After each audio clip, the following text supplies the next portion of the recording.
ನಮಸ್ಕಾರ. ನಾನು T N Sitaram. ನಾನು ಈಗ ಒಂದು ಸಂತೋಷದ ವಿಷಯವನ್ನು ತಮಗೆ ತಿಳಿಸಬೇಕು ಅಂತ ಇದ್ದೀನಿ.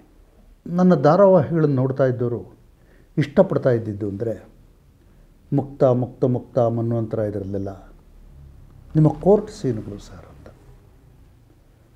ಕೋರ್ಟ್ ಅದು ಯಾಕೆ ಅಂದರೆ ಅದೊಂದು ನಮಗೊಂದು ಸ್ಪಷ್ಟ ಗುರಿಯನ್ನು ಕೊಡ್ತದೆ, ಗೊಂದಲದಿಂದ ಆಚೆ ತರ್ತದೆ. ಆಮೇಲೆ ಅಪರಾಧಿಗಳು ಒಳಗೆ ಹೋಗ್ತಾರೆ, ನಮಗೆ ನ್ಯಾಯ ಸಿಗುತ್ತೆ ಅನ್ನುವಂಥ ಕೃತಾರ್ಥ ಭಾವ ಇರುತ್ತೆ. ಈ ಕೋರ್ಟ್ ಕಲಾಪಗಳು ಬೇರೆ ಬೇರೆ ಥರದ್ದಿರುತ್ತೆ. ವಿಚಿತ್ರವಾಗಿರೋದು, ಬದುಕಿಗೆ ಹತ್ತಿರವಾಗಿರೋದು, ಬದುಕಿಗೆ ದೂರವಾಗಿರೋದು, ನಮ್ಮನ್ನು ಬೆಚ್ಚಿ ಬೀಳಿಸೋದು, ನಮಗೆ ನಗು ತರುವಂಥದ್ದು, ನಮಗೆ ಒಂದು ಹಾಸ್ಯ ತೆಳುಲೇಪ ತರುವಂಥದ್ದು ಮತ್ತು ಒಂದು ಸಂತೃಪ್ತಿಯ ಮನೋಭಾವವನ್ನು ತರುವಂಥದ್ದು ಮತ್ತು ವಿ ಗಾಟ್ ಜಸ್ಟಿಸ್ ಅನ್ನುವಂಥ ಒಂದು ಭಾವ. ಇದೆಲ್ಲವನ್ನು ನಮಗೆ ಒಟ್ಟಿಗೆ ತರುತ್ತೆ. ಬೇರೆ ಬೇರೆ ಕೇಸುಗಳಲ್ಲಿ ಬೇರೆ ಬೇರೆ ಥರ ಕೋರ್ಟ್ ಕಲಾಪಗಳು ಭಾಳ ಇಂಟ್ರೆಸ್ಟಿಂಗ್. ಈಗ ನಿಮಗೆ ಇನ್ನೂ ಒಂದು ಹೆಜ್ಜೆ ಮುಂದೆ ಹೋಗಿ, ಇವತ್ತಿನ ಆಧುನಿಕ ಪ್ರಪಂಚದಲ್ಲಿ ರಿಟ್ಗಳ ಮೂಲಕ, ರಿಟ್ ಅಂದರೆ ಸಾರ್ವಜನಿಕ ಹಿತಾಸಕ್ತಿ ಮೊಕದ್ದಮೆಗಳ ಮೂಲಕ ನ್ಯಾಯವನ್ನು ಹೇಗೆ ನಿಮಗೆ ಹತ್ತಿರ ತರ್ತಾರೆ. ಇದರಲ್ಲಿ ನಾನೊಬ್ಬನೇ ಅಲ್ಲ, ಪ್ರಮುಖವಾಗಿ ನಾನು, ನನ್ನ ಜೊತೆಗೆ ಅನೇಕ ಲಾಯರ್ಗಳಿರ್ತಾರೆ. ಅನೇಕ ಲಾಯರ್ಗಳು ತಾವು ಸಿ ಎಚ್ ಹನುಮಂತರಾಯ ಅಂತ ಕೇಳಿರ್ಬೋದು.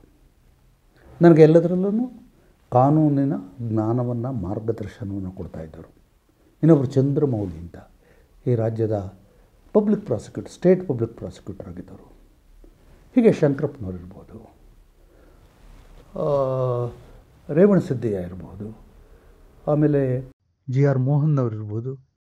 ಇವರೆಲ್ಲರೂ ಇನ್ನೂ ತುಂಬ ಜನ ಇಲ್ಲಿ ನುರಿತಂಥವರು ಅವರ ಅನುಭವಗಳನ್ನು, ಅವರ ತಾವು ಏನು ನೋಡಿದ್ರು, ಏನು ಕೇಳಿದ್ರು, ಇದೆಲ್ಲವನ್ನು ತಮ್ಮ ಮುಂದೆ ತರಬೇಕು ಅಂತ ನನಗೆ ಇಷ್ಟ ಇದೆ. ಇದು ತಮಗೆ ನೂತನವಾದ ಮತ್ತು ಚೇತೋಹರಿಯಾದ ಅನುಭವವಾಗಿರುತ್ತೆ. ಇದೆಲ್ಲ ರೋಮಾಂಚನ ಹುಟ್ಟಿಸುವಂಥ ಕಥೆಗಳು, ಕುತೂಹಲ ಹುಟ್ಟಿಸುವಂಥ ಕಥೆಗಳು, ನಮ್ಮನ್ನು ಬೆಚ್ಚಿ ಬೀಳಿಸುವಂಥ ಕಥೆಗಳು. ಕೋರ್ಟ್ ಕಲಾಪದ ಕಥೆಯ ಮೂಲಕ ಒಂದು ಕಥೆಯನ್ನು, ಕಾಲ್ಪನಿಕ ಕಥೆ, ಒಂದು ಬದುಕಿನಲ್ಲಿ ನಡೆಯುವಂತಹದ್ದರ ಊಹೆಯ ಮೇಲೆ ರಚಿಸಿಕೊಂಡಂಥ ಕಥೆ, ಮತ್ತು ಏನೇನು ಸಲಹೆಗಳು ಕೊಡ್ಬೋದು ಜನಕ್ಕೆ, ಯಾವುದ್ರ ಬಗ್ಗೆ ಏನು ಸಲಹೆಗಳು ಕೊಡ್ಬೋದು, ಇದನ್ನೆಲ್ಲ ಸೇರಿಸಿದ ಹಾಗೆ ಒಂದು ಯೂಟ್ಯೂಬ್ ಚಾನಲಲ್ಲಿ ನಿಮ್ಮ ಮುಂದೆ ಇದನ್ನೆಲ್ಲ ತರೋದಕ್ಕೆ ನಾನು ಇಷ್ಟಪಡ್ತಾ ಇದ್ದೇನೆ. ನೀವು ಯಾವತ್ತೂ ನನ್ನ ಧಾರಾವಾಹಿಗಳಿಗೆ ತುಂಬ ಪ್ರೋತ್ಸಾಹ ಕೊಟ್ಟರು, ನನ್ನ ಧಾರಾವಾಹಿಗಳನ್ನು ನಂಬರ್ 1 ಜಾಗದಲ್ಲಿ ನಿಲ್ಲಿಸಿದವರು.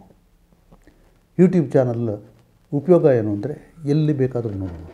ನಿಮ್ಮ ಮೊಬೈಲಲ್ಲಿ ನೋಡ್ಬೋದು, ನಿಮ್ಮ ಟಿ ವಿನಲ್ಲಿ ನೋಡ್ಬೋದು, ಬೆಳಗ್ಗೆ 9 ಗಂಟೆಗೆ ನೋಡ್ಬೋದು, ಮಧ್ಯರಾತ್ರಿ ನೋಡ್ಬೋದು, ಬೆಳಗಿನ ಜಾವ ನೋಡ್ಬೋದು, ಯಾವ ಟೈಮ್ನಲ್ಲಿ ಬೇಕಾದರೂ ನೋಡ್ಬೋದು, ನಿಮಗೆ ಇಷ್ಟ ಬಂದ ಟೈಮ್ನಲ್ಲಿ.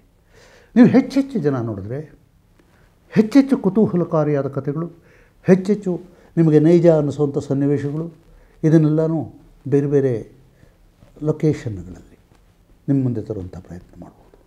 ಹಾಗಾಗಿ ಇದನ್ನೆಲ್ಲ ನೋಡಿ ನನ್ನ ಎಂದಿನಂತೆ ತಾವು ಉತ್ತೇಜನ ಕೊಟ್ಟು ಹರಿಸ್ತೀರಿ ಅಂತ ನಾನು ತಮ್ಮನ್ನು ಕೇಳ್ಕೊಳ್ತೇನೆ. ಇದು ಯಾವ ಚಾನಲಲ್ಲಿ ಬರುತ್ತೆ ಅಂದರೆ ಸದ್ಯದಲ್ಲೇ ಕಾದು ನೋಡಿ, ಅದರ ಬಗ್ಗೆ ಜಾಹೀರಾತುಗಳು ಬರುತ್ತೆ. ಇದೊಂದು ಯೂಟ್ಯೂಬ್ ಚಾನಲ್ ಆಗಿರುತ್ತೆ, ನಿಮ್ಮ ಮನಸ್ಸಿಗೆ ಇಷ್ಟವಾದಂಥ ಚಾನಲ್ ಆಗಿರುತ್ತೆ. ನಮಸ್ಕಾರಗಳು.